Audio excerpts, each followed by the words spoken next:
Hello, everyone. Dr. Victoria Skirbo here, speaking to you from the Seeds of Transformation Healing Center in Wareham, Massachusetts. We are in the month of June, and that means it's time for the Astrology and Kabbalah of June. So let's get started. Okay, so we're in the month of June, and let's take a look at the numbers first, as we do every month. Just as a reminder, which you get every month, we are in a universal year vibration of 7. It says here 7 doesn't take anything at face value and always strives to understand the hidden truth. 7 knows nothing is exactly as it seems. In reality, is often hidden behind illusion. So 7 is a vibration of the analyst, the perfectionist, there's a professorial energy to 7. They strive to understand and be understood. When we look at the tarot card associated with the vibration of 7, the universal year, we have the card, the Chariot, and the charioteer is symbolic of his armor is symbolic of the personality, and what's within the personality is the energy of the soul as the soul comes in to incarnate and have the protection of the personality to work within the physical manifested world. We see he has 2, or it's not he nor she, but in this case, sometimes it's a she. In this card, it's a he. We see the black and the white, the 2 sides, the symbol of that we walk or that we ride or that we drive a dual path, and we can see in this card here we have the yin and the yang. This art is by, let's see, what was the woman's name? McClellan was her last name. I want to say Meg, but I'm not sure of the first name, just to give her some credit on the art here. This is the path on the Tree of Life called the 18th path, which connects Baina, the divine feminine, to Gabura, the adjuster. The Gabura is where we cut away the extraneous, the unnecessary. The astrological correspondence to this card is Cancer. And of course, we're in June, so we know we're going to see some energy associated with Cancer. We have the sun ingressing into Cancer on June 21st. Of course, that is the solstice. That is a important day in the calendar. It is a change of season. We move from a mutable sign of Gemini into the cardinal sign of Cancer. Cardinality is about initiation, and in Cancer, we initiate feelings. We initiate our need for a family and a clan. We also have Mercury ingress into Cancer. I believe I have this day wrong. I think it ingresses into Cancer on the 26th. Yes, it ingresses into Cancer on the 26th. And we also have Venus start the month in Cancer, but it's only there until June 5th when it moves into Leo, and incidentally stays in Leo for 4 months. We'll talk about it. If we look at the monthly vibration, we have June. June, of course, is the 6th month. It says the most important attribute of the 6 is its loving, caring nature, aptly nicknamed the motherhood, fatherhood number. The 6 is all about sacrifice, healing, protecting, and teaching others. And when we look at the tarot association with the number 6, we have the Lover's card, This is the 17th path on the Tree of Life, connecting Baina, Divine Mother, to Tiphareth, the Sun, S-O-N, the Christ consciousness. It is associated astrologically with the sign of Gemini. And of course, in June, the sun spends most of its time in Gemini. So we have sun in Gemini till the 21st of June. And we also have Mercury move into Gemini on June 11th. It won't be there very long because then Mercury moves into Cancer on the 26th. So it's really only there 2.5 weeks. So Mercury is moving very, very quickly right now because it just came out of its retrograde shadow. And so it does have a tendency to zip after it does that. And so Gemini being in three different, Mercury being in three different signs is significant. We'll talk about that as well. If we add the two vibrations together, the 7 of the universal year and the 6 of the monthly year, we get a 13-4 vibration. This is the number of letting go in service to building foundations for the future. This is the death card. This is the death card. It is the 24th path on the tree of life, connecting Tiphereth, the sun, the heart, the center of the tree, to Netzach, which is victory. So this is beauty to victory, victory to beauty. This path on the tree of life's association, astrological association, is Scorpio. And of course, we have the South Node in Scorpio. In fact, the South Node is only going to be in Scorpio for another, I think, month and a half, and then the nodes shift with the South Node moving into Libra. And so this, in a way, is, I don't want to call it the last hurrah, but because the South Node is in the latter degrees, in the early degrees of Scorpio, because the nodes move backwards, they start at 30 and they go to 0. We have Pluto there, we have Jupiter there, we have Venus there, Mars just came off those beginning degrees of the fixed signs. And so there's still a lot of tension here. And of course, the South Node in Scorpio is asking us to let go and to release and to heal, to let go of resentment, to let go of bitterness, to let go of the pain that we stay in when we are unable to forgive, whether it be forgive another or forgive ourselves. Ultimately, it's all about self-forgiveness anyway. We have the South Node in Scorpio. As I said, the moon is in Scorpio on June 1st and 2nd, right before we have the full moon in Sag. Pluto, which is the ruler of Scorpio, retrogrades back into Capricorn from Aquarius. That occurs on June 11th. So it's not directly Scorpio, but the ruler does shift. So the ruler of the South Node goes from Aquarius to Capricorn. And that changes the energy of the type of things that are going to move through that South Node. We also have Mars, which is considered a co-ruler of Scorpio, in Leo all month. And at the beginning of the month, square the South Node, although widely because it was exactly square in May. Okay, let's continue. So, where do we find these things on the tree of life? Okay, here we go. Here's the 7 vibration. This is the path that is activated all year, all year. It is completely in the pillar of the past, the future, excuse me. This is the pillar of the future, or the pillar known as the pillar of severity. This is the pillar of the past, known as the pillar of mercy. And this is the middle pillar here, known as the pillar of transformation. The middle pillar is the present moment. The pillar of mercy is the pillar of the past, and the pillar of severity is the pillar of the future. We have this 7 activating Bina to Gebura. Bina is associated with the planet Saturn. Saturn is in Pisces. Gebura is associated with the planet Mars. Mars is in Leo. So just in general, as these two energies are together here, they're actually in an inconjunct to each other along the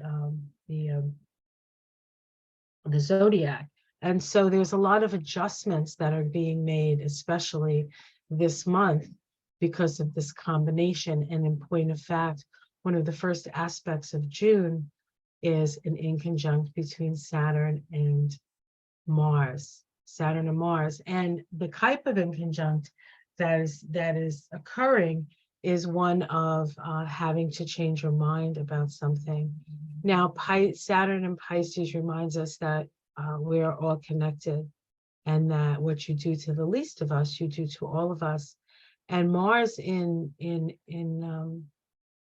Leo can be somewhat narcissistic, wants to be in charge of things, and can be very sort of self-oriented. And so we need to make adjustments in the way we think about how can we take Mars in Leo, our creative spark, our energy, our ability to create, in service to Saturn and Pisces, which would be the collective and the healing of the collective. Saturn and Pisces is asking us to heal, and in that healing, many things need to be let go of. So if we look here, we have the 18th path here. That is this path, with the 7th path, called the intelligence of the house of influence. It says in the physical body, we are the act, the actor, and the means of action. This is connecting Vaina, the divine feminine, with Kabura, the adjuster. Okay. If we look at the 6th vibration here, this is the monthly vibration. It connects Vaina to Tiphareth. Okay, this is the 17th path, called this separating or disposing intelligence. This is the path of the Lover's card here. This is the path of the Chariot, and this is the path of the Lovers. We notice that in both instances, we have a connection to Vaina. Vaina is a very creative energy, yet it is also an energy, the color associated with Vaina is black. And so very often we don't know what we're creating because we can't quite see it yet. But the seed has been planted, the embryo is growing, the seed is growing in the dark. So this is the path of the Lovers, and the Lovers is about separation and return. So it says here, in order to join, separation must first be acknowledged. This connects Vaina, the divine feminine, with Tiphareth, the son or son of God. So this is, I call this path the Madonna and Child, the Madonna and Child path. Connecting Saturn to the sun. Saturn to the sun. Now Saturn is in Pisces. The sun will be in Gemini and will be in Cancer. When it moves into Cancer, we will see a flow of energy. So this will be easier as the month progresses and the sun goes into Cancer. We'll feel a flow here. We may have a more of an idea of what is being given birth to. When we add the 2 vibrations of the year and the month, we get the 13-4. That's on this path here, connecting Tiphareth, the Sephiroth of the sun, with Netzach, the Sephiroth of Venus. The 24th path, the imaginative intelligence, saying imagination changes all form. Connecting Tiphareth, the Christ consciousness, to Netzach, the forces of nature. And of course, with the 13-4, we're being required to let go,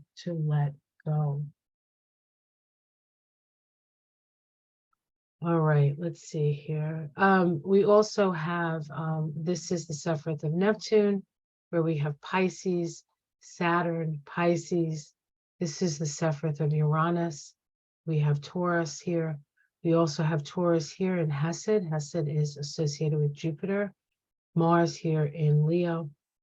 The sun spending part of the time in Gemini and then in Cancer.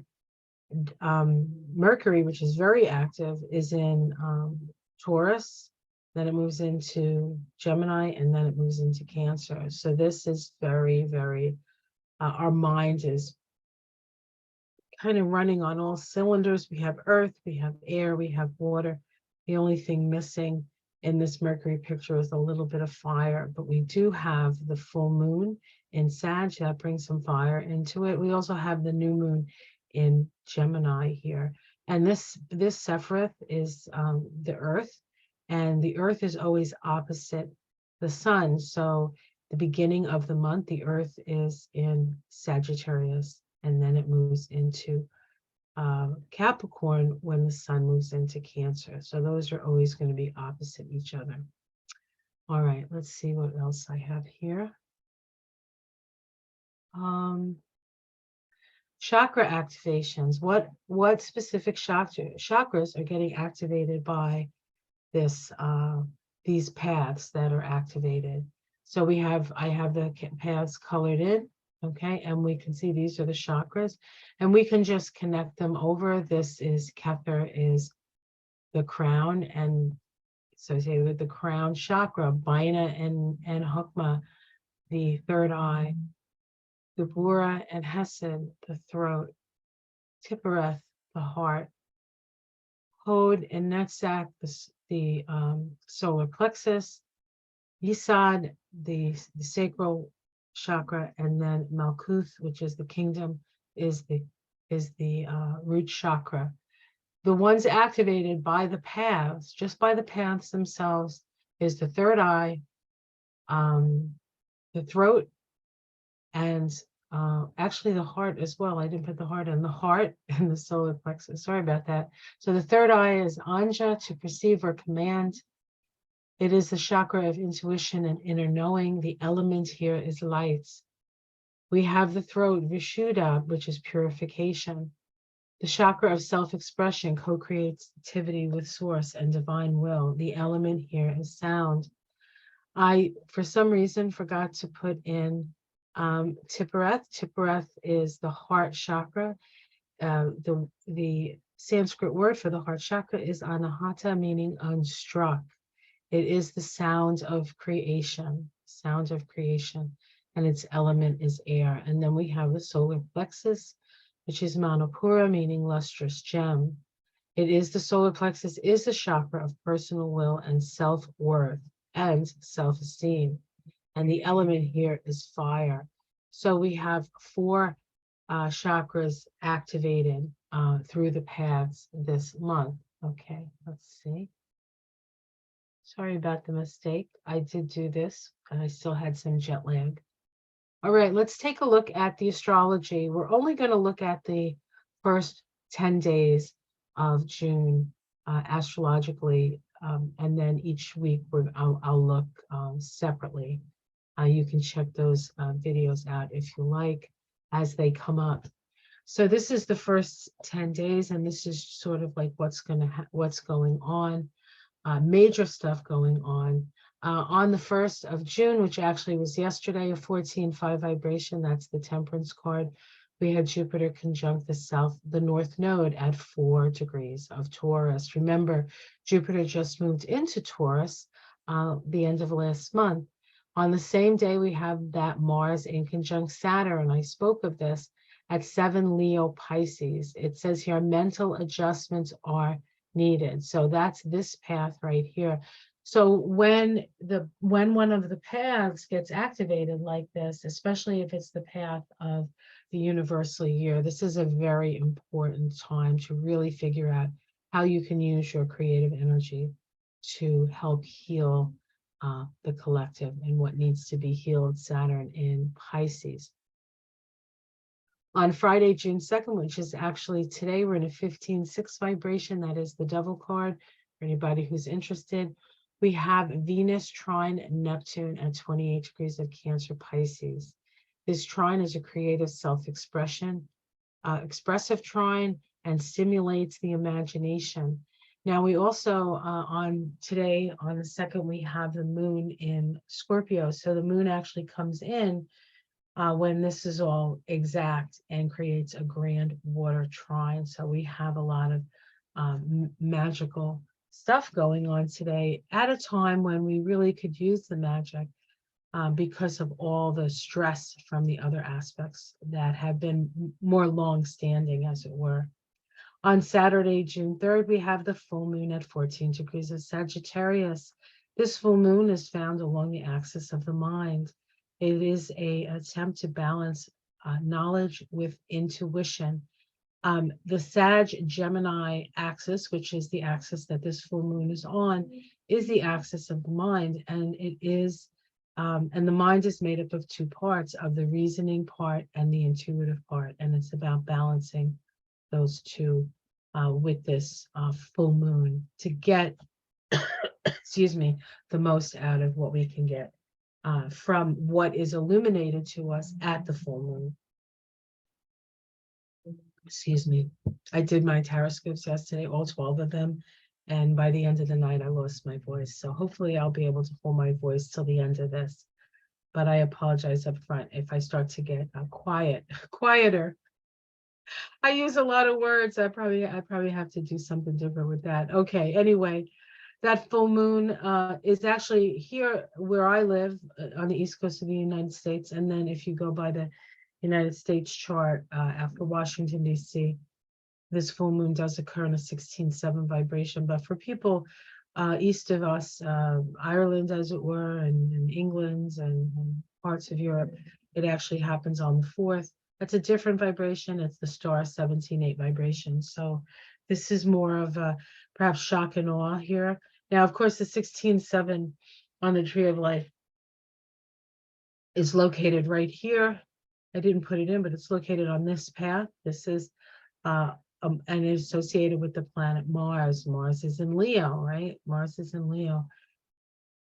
All this Gemini, all this Leo, all this Cancer here. This is a lot of the energy of the ex-president in his chart. So we'll definitely, and I know we're definitely hearing about it now, but there's more of that coming. This is also part of the lunation cycle that began with that new moon at 29 degrees of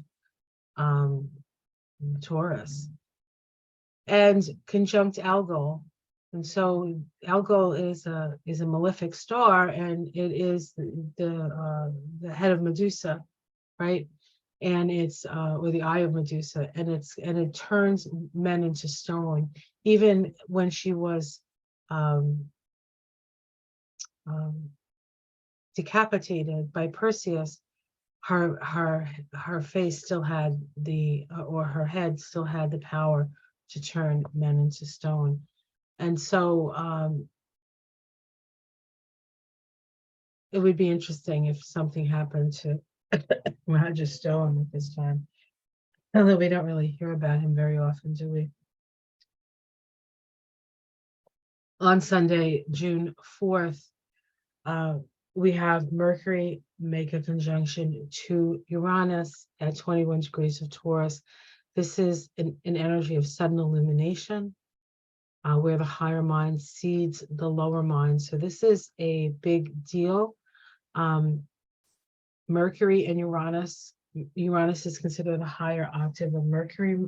Mercury is considered the lower mind. Uranus is considered the higher mind. And so it's a coming together of the higher mind and the lower mind.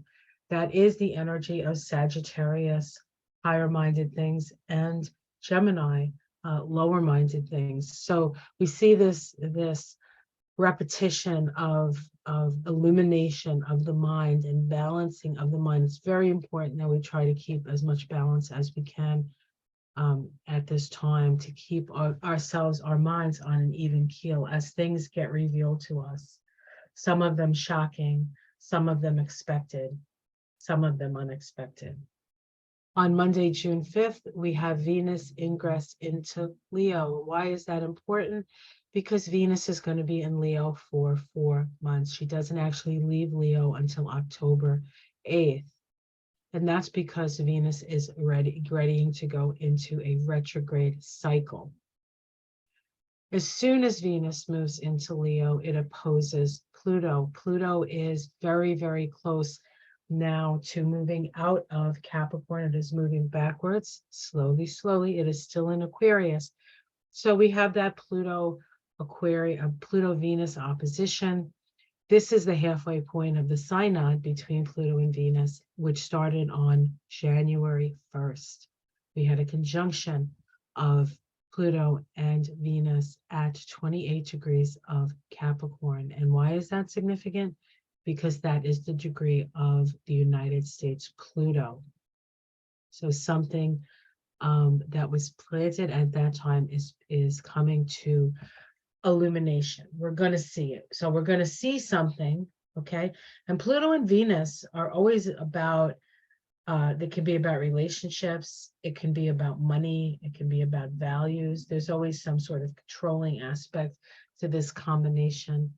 As you know, Venus, as Pluto, like the rape of Persephone is this Pluto-Venus sort of energy, overtaking, and then the woman, through her descent into the underworld, comes out a queen. So it is the struggles and the challenges and uh, really the push-pull of Venus and Pluto that creates, in a way, a womanliness. You go from being a child to being an adult, from being a little princess to being a queen. So there's that energy here as we see Pluto opposing Venus, illumination of the soul's values. On the 8th of June, we have Venus square the nodes. Whenever a planet is square the nodes, we're at an evolutionary crossroads. It's difficult with Venus square the nodes to, the issues around Venus need to be resolved.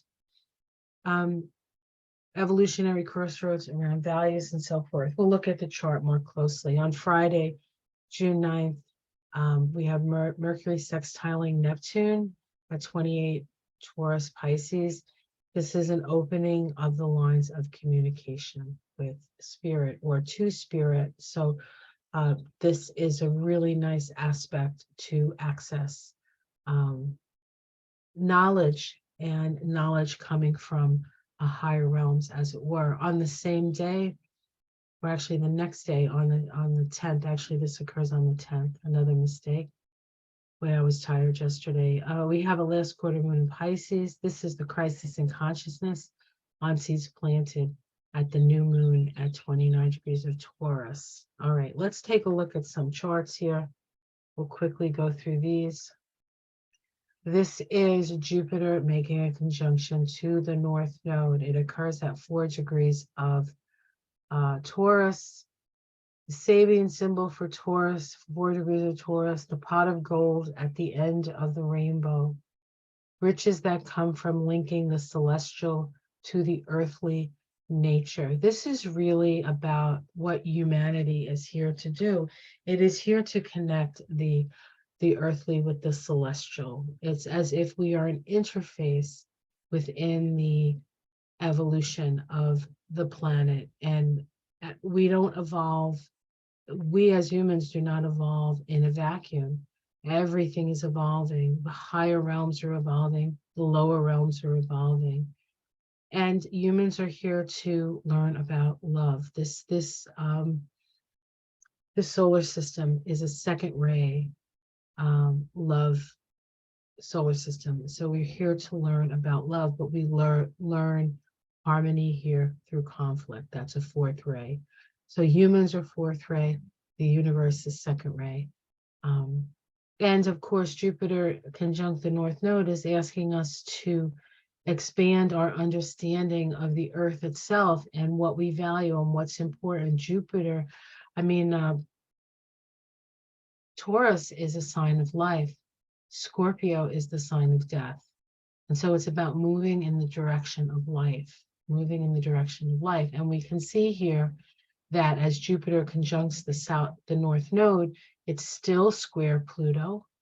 We have Mars here still square Jupiter. So, and then of course the South Node over here. So we have this giant square still in the sky. This sits here for a while, guys, because as Mars moves away, Venus takes its place, and we'll continue to have this stress for a while more. The key word here is communion, the communion of our higher and lower selves. That's also connected with the higher mind and the lower mind that I was speaking of. Now we have the full moon in Sagittarius, the sun, the moon at 14 of Sag, the sun at 14 of Gemini. The sun at 14 of Gemini, bridging physical space and social distinctions. Two men communicate telepathically, the capacity to transcend the limitations of bodily existence. In opposition to the moon at 14 degrees of Sagittarius, the Great Pyramid and the Sphinx, the enduring power of the occult knowledge and its quasi-divine custodians, seed men of a previous cycle of existence. And so this is talking about us connecting with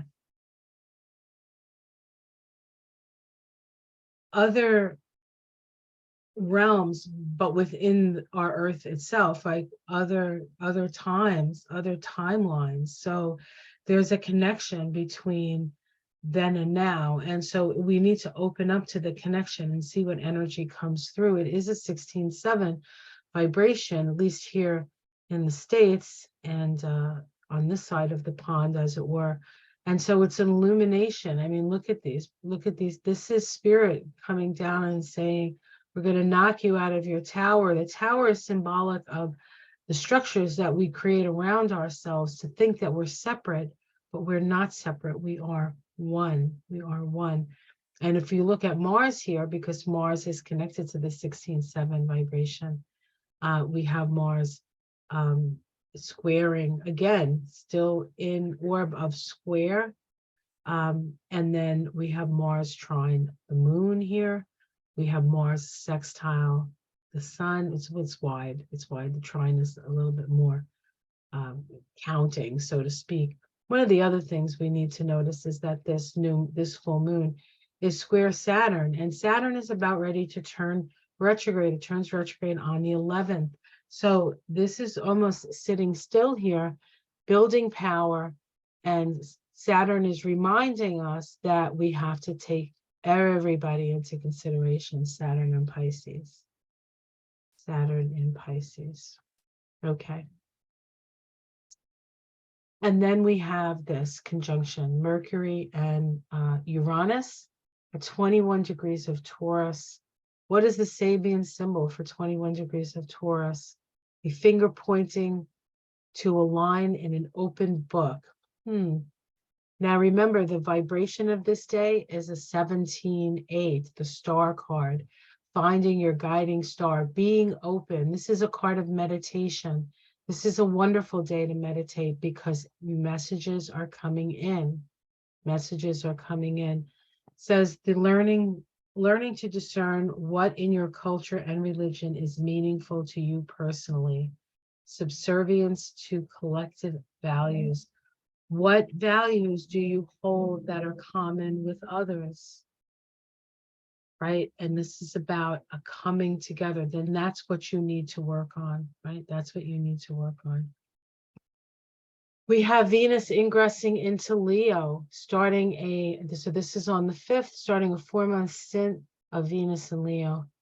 And here we have Venus. And we can see that as soon as it moves in, it's opposite. Excuse me. Opposite Pluto.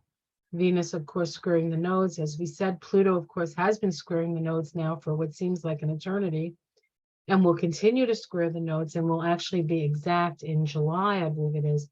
At that time, the nodes will have shifted into Aries, North Node, South Node, Libra, and Pluto would have shifted into Capricorn. So the exact square of Pluto to the nodes happens in the cardinal signs, not in the fixed signs. Which I think is a little bit better because cardinality, something begins. It's sort of a vortex of energy moving forward, as opposed to the fixed energy, which is holding fast, and that can be very explosive and very difficult. Okay, so Venus will be in Leo until October 8th. To the Venus's retrograde cycle. While in Leo, Venus goes from 0 degrees to 29 degrees of Leo before it stations retrograde on July 22nd, 2023. So if we look at the retrograde degree of Leo, a mermaid emerges from the ocean waves ready for rebirth in human form. The stage at which an intense feeling, intuition rising from the unconscious is about to take form as a conscious thought. Okay, that's the energy of the 29th degree. The vibration of that day when it turns retrograde is a 36-9. That is the 10 of Wands, the burden bearer. Perhaps it's time to put down your burdens It will retrograde back to 13 degrees of Leo. And on September 3rd, 2023, it goes direct. That is a 19-1 vibration. That is the Sun card. This is about taking a whole new road. If we look at 13 degrees of Leo, it says an old sea captain rocking himself on the porch of his cottage. The quieted mind's recollection of crises and joys long past. So here we see in these two symbols a new sort of beginning here, and then a recap of the past, right? Sitting there, remembering, almost like keeping a mental journal of like a life well lived. An old sea captain generally has, if they survive the sea, and of course the sea is that energy of the unconscious. It's the energy that the mermaid emerges from, right? That unconscious realm. This is all Pisces stuff, right? The mermaid, the old sea captain, this is all Pisces symbology, really, even though we're dealing with Leo, the symbols for Leo. This will begin to move forward and not out of its, okay, it will begin to move forward, not out of its retrograde shadow. Oops, sorry, I just went the wrong way. Retrograde shadow until October 7th, the day before it exits Leo and ingresses into Virgo. So this time that it is retrograde, it is in its shadow. Now it's pre-shadow. I'll tell you when that starts. The pre-shadow of the Venus retrograde. I don't think that happens until July, but let me take a look. Pre-shadow. June, okay, see Venus. Actually, pre-shadow begins on the 20th of June. So right around the time that the sun goes into Cancer, we have the pre-shadow. That's just the degrees that Venus will be going over 3 times, right? When it gets to 13 degrees, that's where it's going to back up to. So when the sun goes over that forward, those degrees, right? Those are the degrees we're going to be going over. So something significant happens when the sun moves into Cancer. Okay. On June 5th, we have the opposition between Venus and Pluto. It doesn't take very long, only has to go 5 minutes, to make this opposition to Pluto. The opposition between Venus and Pluto is the halfway point of the Venus-Pluto synod that began on January 1st at it should say 28 degrees of Capricorn. I don't know why I missed the number. Conjunct the US Pluto. The Sabian symbol is a large aviary. Now at the opposition, the intent of the soul, Pluto, is seen in the position of Venus at 1 degree of Leo. Blood rushes to a man's head and his vital energies are mobilized under the spur of ambition. This is about ambition, really moving. The idea is this is the energy of the Kundalini rushing to the head, which can be both illuminating for sure, but also dangerous to the person whom it happens to if you're not prepared for something like that. If you're not prepared for the illumination, it can blow you out a little bit. So just be aware of that. So there will be this rushing energy that we will feel. On the 8th, we have Venus squaring the nodes. This brings values and relationships to a crossroads. The resolution of this conundrum, being stuck between the past and the future, is the North Node in Taurus. We need to choose our own best, our interests. That is the way forward. Choosing that which builds your self-worth and moving into the future. Self-love and appreciation of your body is required. Self-care and letting go of difficult relationships that have hurt you. We have Venus at 4 degrees of Leo. A formally dressed elderly man stands near trophies he brought back from a hunting expedition. The keynote here is the masculine will to conquer his animal nature and to impress his peers with his skill in performing the ancient traditional power rituals. And the North Node here at 4 degrees of Taurus, which is the resolution node. So that's why I'm picking that one. to look at a pot of gold at the end of the rainbow, riches that come from linking the celestial to the earthly nature. This is about becoming integrated, not fearing change, not fearing evolution, but integrating in the direction of Taurus, what is vital, what is essential, what is needed, what is Taurus is a peaceable sign, Taurus is an earthly sign. It's about knowing your value and knowing what you're worth, but also knowing what being definitely connected to your resourcefulness here. And we have finally on the 10th, we have the last quarter moon. Actually, is it the 10th? Yeah, I guess it is the 10th. Yeah, the 10th, the last quarter moon in Pisces with the sun at 20 degrees of Gemini and the moon at 20 degrees of Pisces. This is part of the lunation cycle that began with that new moon in Taurus, right? 29 degrees conjunct Algol, also conjunct the Pleiades, the 7 weeping sisters. This is a crisis in consciousness and a stimulation of the process of individuation. Notice in this chart that Pluto is about to move out of Aquarius the next day. On the 11th, it actually moves back into Capricorn.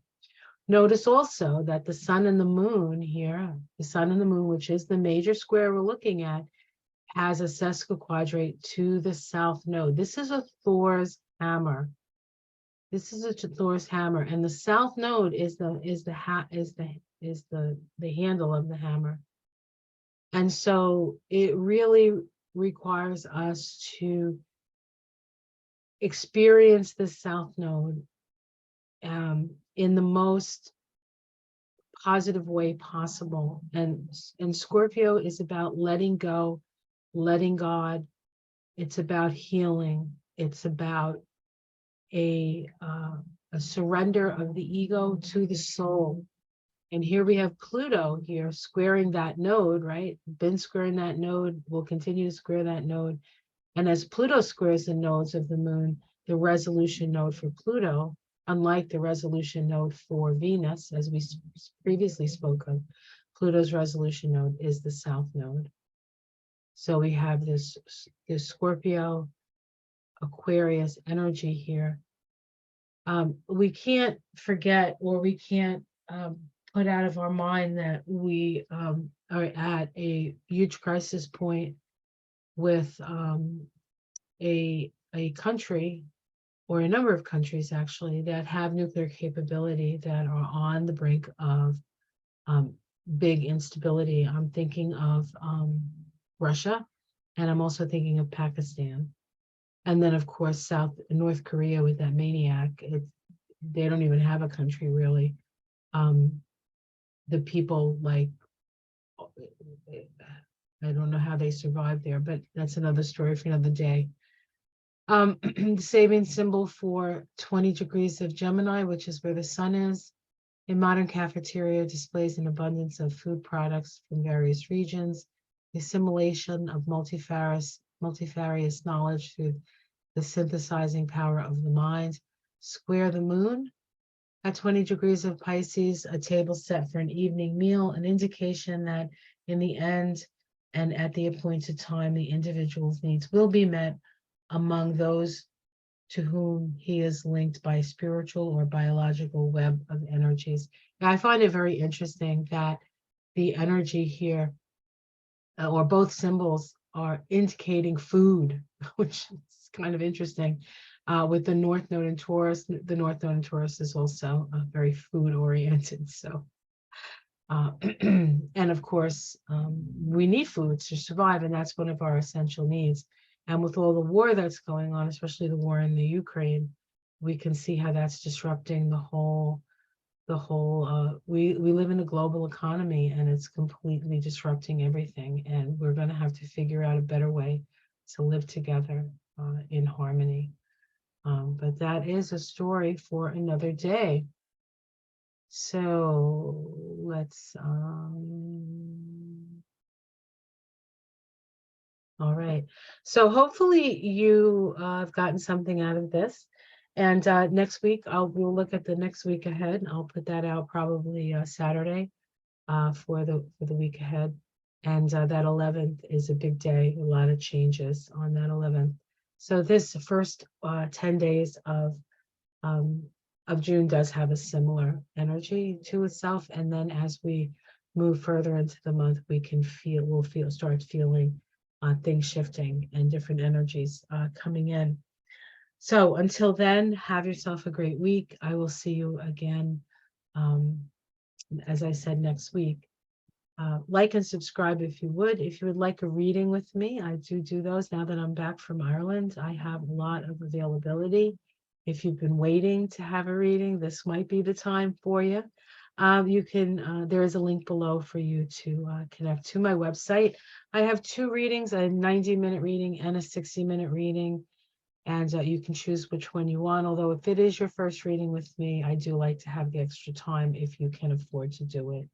I understand that, there are limitations sometimes of matter, as it were.